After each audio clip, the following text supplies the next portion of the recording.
This is the Tory Leadership Election podcast, brought to you by Conservative Home. Hello, and welcome back to this, the fifth episode of Conservative Home's Tory Leadership Election podcasts. I'm sure you're all familiar with the drill by now, but for those of you who might have wandered in, having missed the earlier episodes, I'm joined by William Atkinson, our assistant editor, and the great Andrew Gimson, our sketch writer and book reviewer extraordinaire. We're going to be doing the same thing we do every week, which is sort of picking through the death march of this leadership election, touching on what's happened and how the candidates are faring. And has Rishi Sunak managed to turn things around yet? Spoilers, no. The format will be much the same. So what will happen first is that William will take us through the key dates for your diary in the week ahead. I'm assuming that this week he's actually taken the time to watch some of the hustings. Now Love Island is over. Then all three of us will pick through the meat of the week. And at the end, William will give us his winners and losers. And I'm minded to switch the format up a bit this year because we can't this week. Because I think if we just keep saying that Liz Truss has won and Rishi Sunak has lost, that might start getting rather repetitive, assuming that Rishi doesn't actually manage to win one week. But we'll cross that bridge when we come to it. So without further ado, William, what lies ahead of us? So I've got the dates for the next three hustings. The first is actually tonight, the 5th of August in Eastbourne, which, according to the internet, was the most bombed seaside town during the Second World War, fact fans. Then on the 9th, the race is moving to County Durham, to Darlington, more specifically, a seat that was won back by the Tories at the last election for the first time since 1992. And which also, according to the internet, is the current home of Dragon's Den star, I think former Dragon's Den star, Duncan Bannatyne, and the place of birth of Zoe Burkett, who was apparently a runner-up on Pop Idol, which was a programme before I was born. And then on the 11th, events switch to the Narm, Cheltenham Narm in particular, which is also home to 2,210 Grade 3 listed buildings. So what beautiful surroundings to have another leadership hustings in. But of course, the purpose of all of these hustings are for party members to make up their minds as to who to vote for between Rishi Sunak and Liz Truss. And we had the interesting news this week that GCHQ has stepped in to stop Tory members from being able to vote twice, basically suggesting that the system that CCHQ, don't get your CHQs mixed up, were using was vulnerable to attack, and therefore party members will no longer be able to vote twice. So I would therefore urge party members to take advantage of the various hustings that we're going to see going forward to help you make up your mind as to who our next Prime Minister should be, rather than just voting as soon as your ballot arrives. I know mine has arrived and I have yet to vote. I also know apparently the company that does the IT for CCHQ used to employ my father, and I would like to point out that my father has no relation to any Russian interference in this race whatsoever. But yes, so we've got three more hustings to look forward to in three places with very interesting facts available about each of them. Right, there we go. Generation Z, keen pub quizzes, apparently. Is there anyone to whom you're not related? Actually, on that note, last week we mentioned we were going to try and book Taylor Swift. Now, I'm afraid we didn't manage to do that. We almost did. The diaries didn't quite work out because she insisted that Andrew do one of her sellout stadium shows in exchange. And sadly, he couldn't quite fit that in. But we almost got there.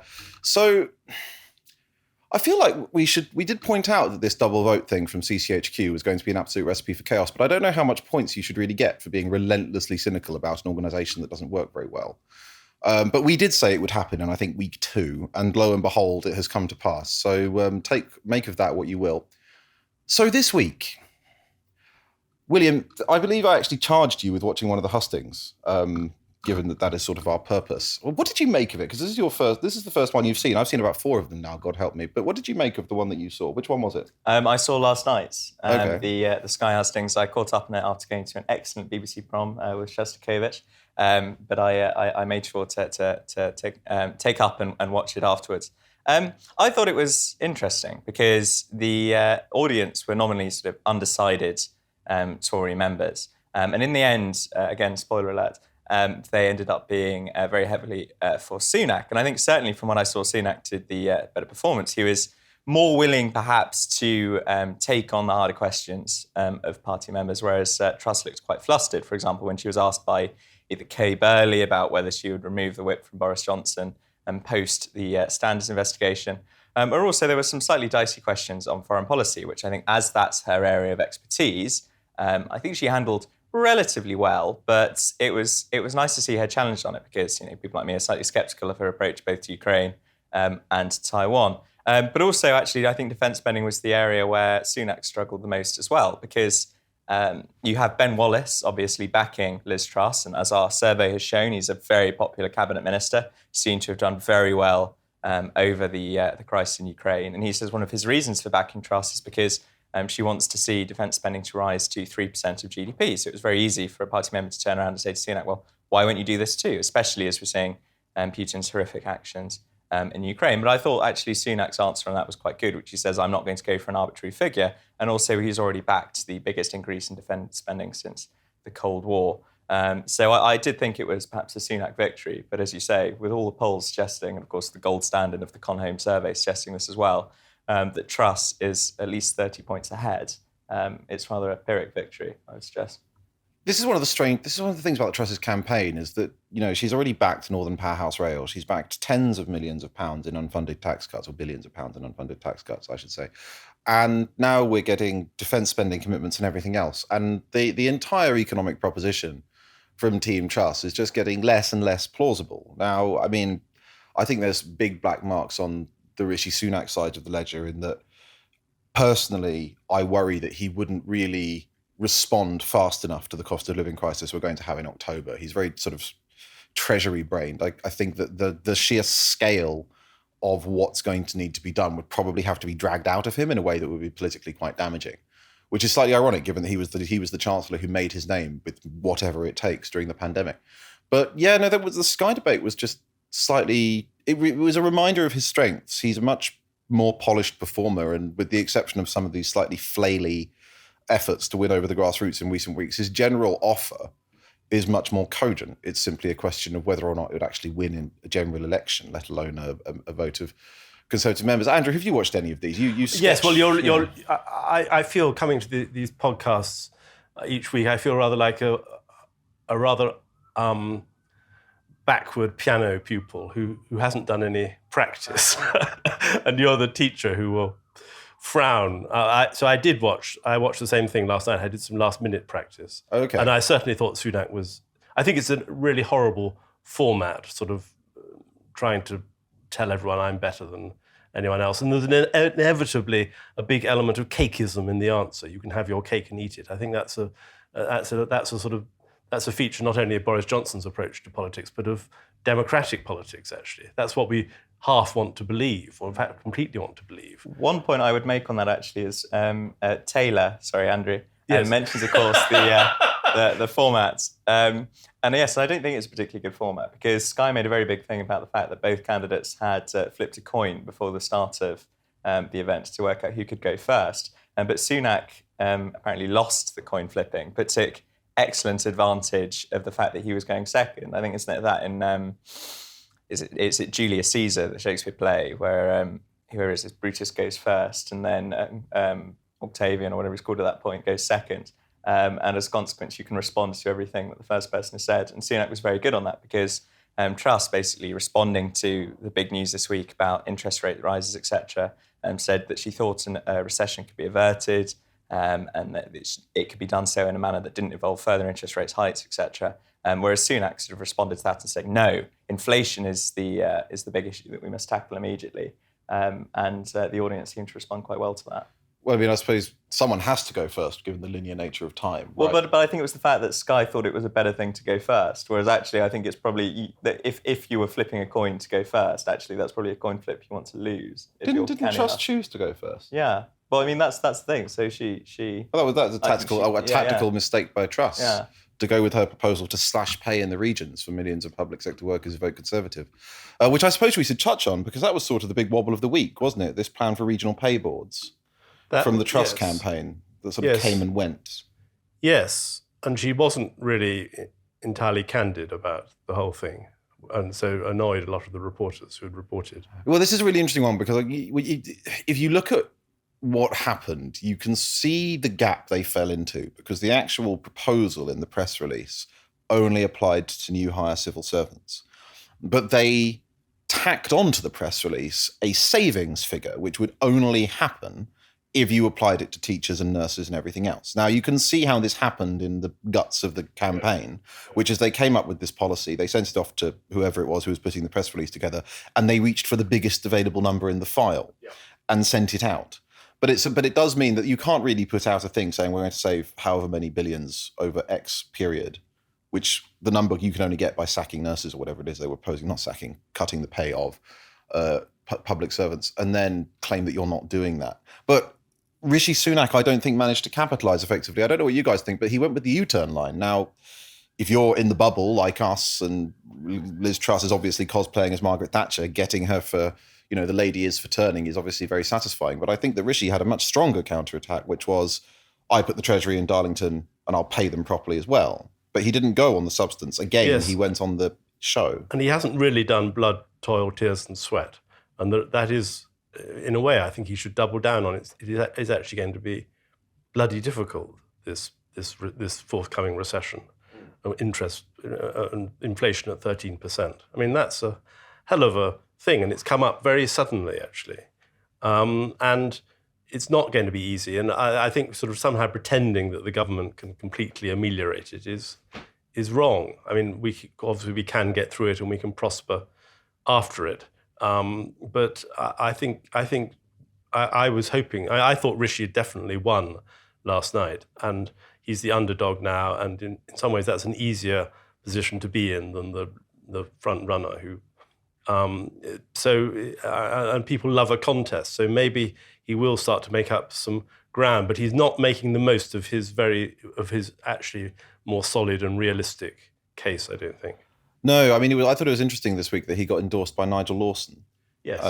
who was Margaret Thatcher's Chancellor. And Lawson was basically saying Margaret Thatcher did not cut taxes when we needed to get inflation down. In fact, her early budgets had quite a lot of very strict tax rises. And it was only when that was done, when that spade work had been done, that we were able to pivot to, I suppose you could call it sort of the late Thatcherite tax cutting agenda. And instead he's sort of presenting Liz Truss as Anthony Barber. Yes.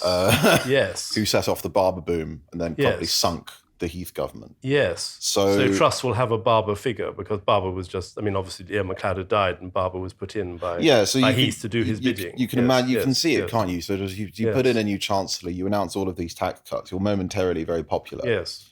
And then all of a sudden these tax cuts get completely eaten up by inflation, and you're having to cut public services, and you end up and there's a loss of confidence. Worse than you were before. Well, I think this is the point I made in my editorial this morning about Trussonomics. I was slightly annoyed because, of course, when Andrew and I did our excellent interview with Liz Truss last week, and she told us how important growth was to her, I just had in mind Barber's Dash for Growth, and the idea we were going back to the world of sort of chancellors announcing inflationary but growth-orientated budgets throughout the 60s and 70s, and then having to deal with the consequences 12 months later.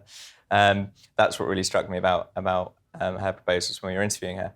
But I think that the more important point is that, yes, I think actually on the fundamental economics, Lawson and Sunak are right that inflation is a cancer that disrupts and eats away at economies, and it must be dealt with however hard it is to do so. That's the lesson of the 70s and 80s. But the problem is that we had a Conservative government barely elected, of course didn't actually get a majority in 2010 on a pitch of making the hard choices because it was required in the national interest. And that was 12 years ago.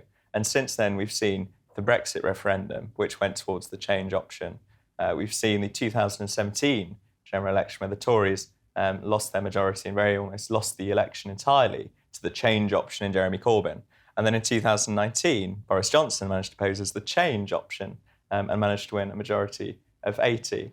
So whoever is going to win this contest, if they're then going to be forced into saying we must wear the economic hair shirt, whether that's Sunak through choice or Truss through circumstance, that's not really going to be a pitch that the public, I think, is looking for. However awful the economic climate is, they've been asking for change now for at least 6 years. And the problem is that we're not offering that. We're offering more harsh medicine. And it strikes me the Tories can make the right decisions on the economy. They can call for interest rates to be raised. They can try to reduce borrowing, etc.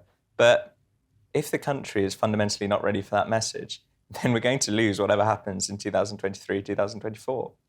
Or, this is the alternative with Truss, is that she actually manages to limp over the line in 23 or 24, and then we have an absolutely miserable 5 years, limping through most of the rest of this decade with a small majority, absolutely atrocious economic headwinds and no public support. If you remember, though, Truss was one of the few people who was managed to convert to Toryism in the dying days of the major government in 1997. So maybe she'll be acting out the same career path as her idol. She's one of the 5 people to whom John Major won over to the party after 92. Although he did get the highest popular vote in history, we should point out. I think this is one of the things that's really struck me about this week with the inflation stuff, is this is the first time I've properly got a sense of what it must have been like being in British politics in the 60s and 70s.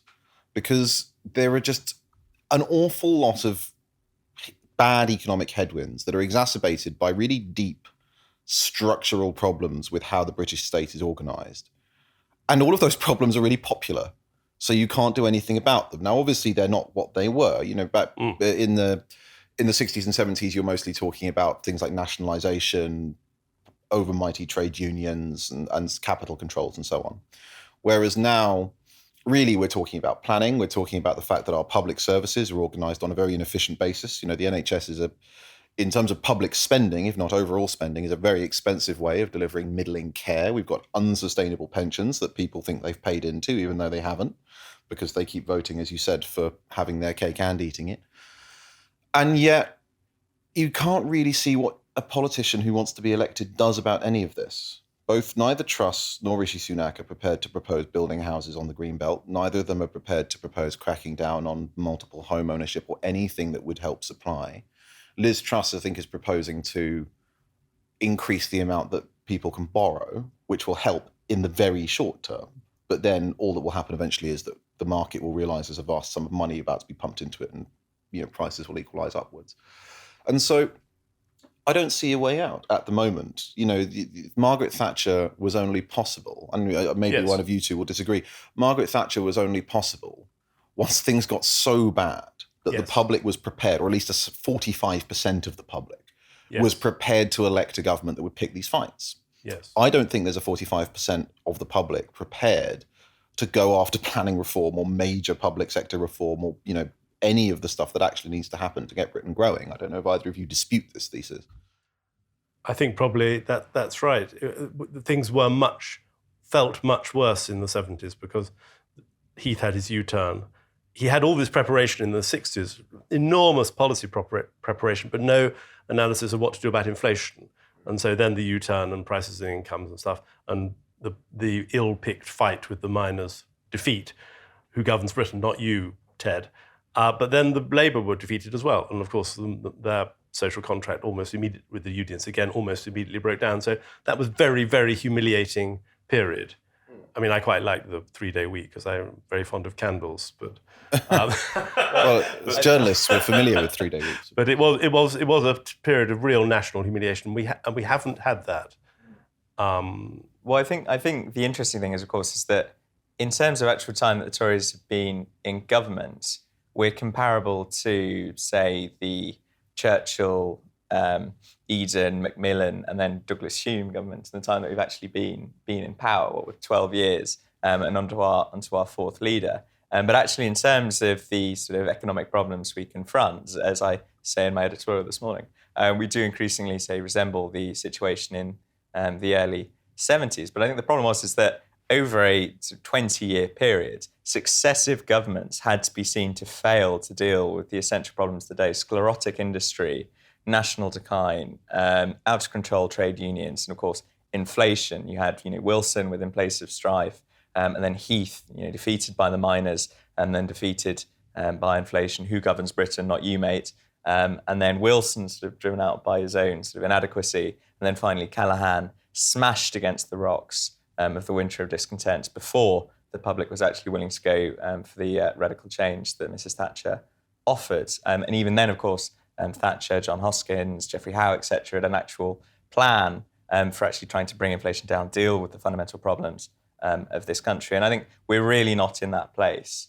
The country hasn't actually seen, the evil that inflation can do, the evil that all of these problems can do. And I think, we're going to see another 5-10 years of governments failing to deal with these problems, these fundamental problems, before actually there's the will there and actually the planning behind a particular, probably Tory leader, because we're better at dealing with the country's fundamental problems than Labour are, willing to actually sort of plan out and strategise how we can reform these fundamental problems of the British state.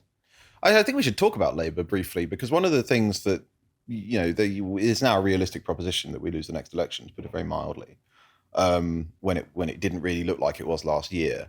But the interesting thing is that Labour don't really seem to have a vision, really. I couldn't tell you what it is, and nor could most Labour-facing journalists that I've spoken to. There's no grand plan. There's no unifying theory that Starmer has for fixing the country's ailments. He stands there at PMQs and he demands that Boris Johnson meet with the trade unions about the railways, for example. But I don't know what Labour would do with such a meeting. Would they capitulate? I mean, are they just going to pay all of these sort of above inflation pay rises and vastly increase the public sector pay bill? Are they going to raise taxes to pay for that? Which taxes? And it's very difficult to see how Labour can, and a lot of these things that we're dealing with are, of course, Labour's sacred cows, much of the public sector. In theory, a sufficiently ruthless Labour government could start paving the home counties, because it could basically just say, if a constituency has a Tory or Liberal Democrat MP, good luck to you. We're building council houses here now. But they don't seem to be doing that either. And of course, if they actually end up forming a government, they'll do that by winning a lot of voters who will have the same prejudices that much of our electorate does. So again, I think we talk about having a miserable few years in government. I think if Labour win, Labour have an absolutely miserable few years in government as well. I don't really see how it turns out particularly well for them either. I think that's right. Obviously, they don't want to interrupt the Tories while the Tories are perhaps making a mistake, but there isn't. There is absolutely no feeling that there's no sense of direction, really. I mean, apart from having their own internal battle to defeat the Corbynistas, which obviously has been a bitter battle fought ward by ward and constituency by constituency, and has consumed a great deal of Labour energy. There isn't. I mean, Keir Starmer is a relatively inexperienced politician. He spent his life as a successful lawyer. And he doesn't, I don't think he has, mind you, of course, my favourite quotation about politics, Hertzen in 1850, on the whole, modern man has no solutions. But I don't think the Labour Party, it doesn't convey a feeling that this would be a new dawn, certainly, obviously not 1945, but not 97. Well, not 97 either. Yeah, that's one of the most interesting things about Starmer, of course, is how uninteresting he is.